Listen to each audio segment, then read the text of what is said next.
Hi friends, আমি সোমা।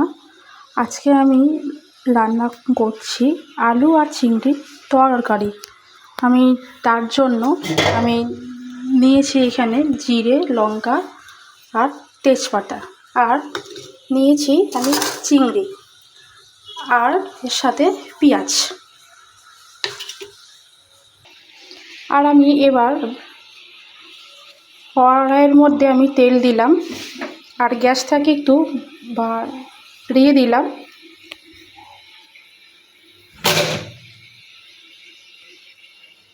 পর আমি তেলটা যেই গরম হলো, তারপর আমি এই চিংড়িগুলো এই তেলটার মধ্যে দিয়ে দিলাম।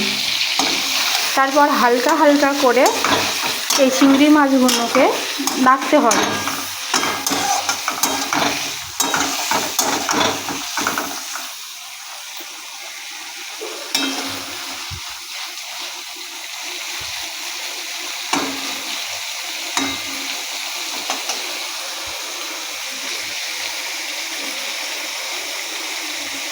তারপর আমি এই চিংড়ি মাছগুলোকে আমি লো করে এই লাল লাল করে ভাজলাম।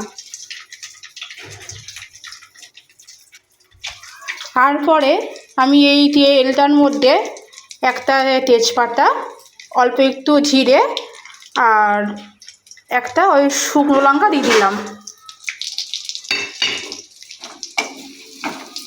তারপরে হালকা করে একটুখানি নাড়লাম। নাড়ার পরে আমি এই পেঁয়াজটা এই তেলটার মধ্যে আমি দিয়ে দিলাম। গ্যাসটা আমি একটু জোরে দিলাম।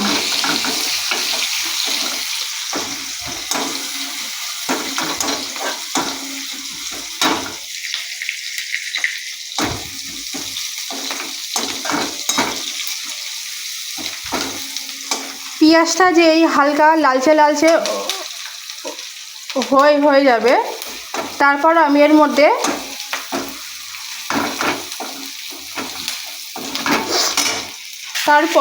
এই আলুগুলো এর মধ্যে আমি দিলাম। দেওয়ার পরে এই আলুগুলো ভালো করে লাল লাল করে আমি ভাজবো।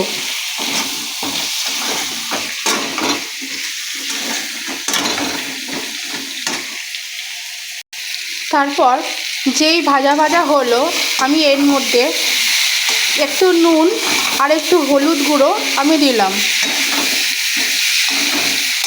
যেই ভাজা ভাজা আমার হয়ে যাবে, তারপরে এইখানে আমার একটা মশলা আছে।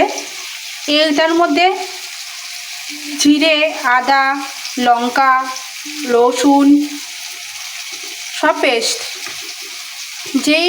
এইটা যেই হয়ে যাবে ভাজা লাল লাল করে, যেই ভাজা যাবে হয়ে, আমার এই মশলাটা আমি এর মধ্যে দিয়ে দিলাম।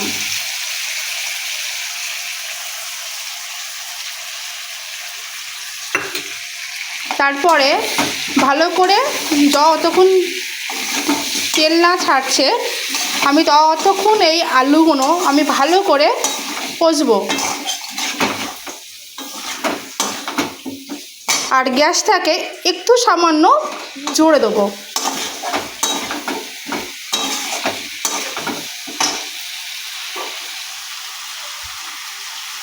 তারপর যেই তেল ছাড়ার পরে এই ভাজা চিংড়ি মাছগুলো আমি এর মধ্যে দিয়ে দিলাম। তারপরে এই চিংড়ি মাছগুলো দেওয়ার পরে আমি 5 মিনিট মতো একটু ভালো করে নাড়বো।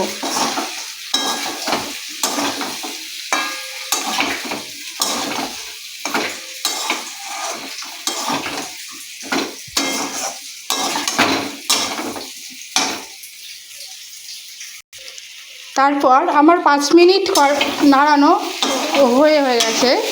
তারপর আমি এর মধ্যে জল দিয়ে দেবো।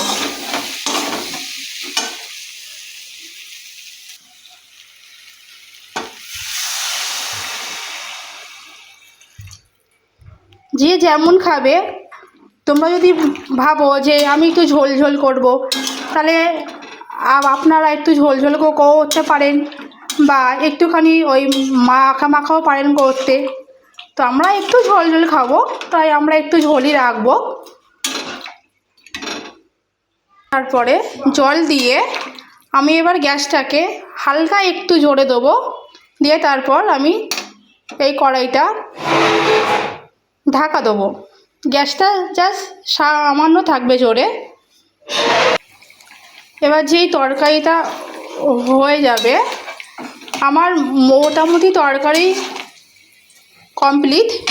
তারপর আমি এর মধ্যে শাহি গরম মশলা দেবো।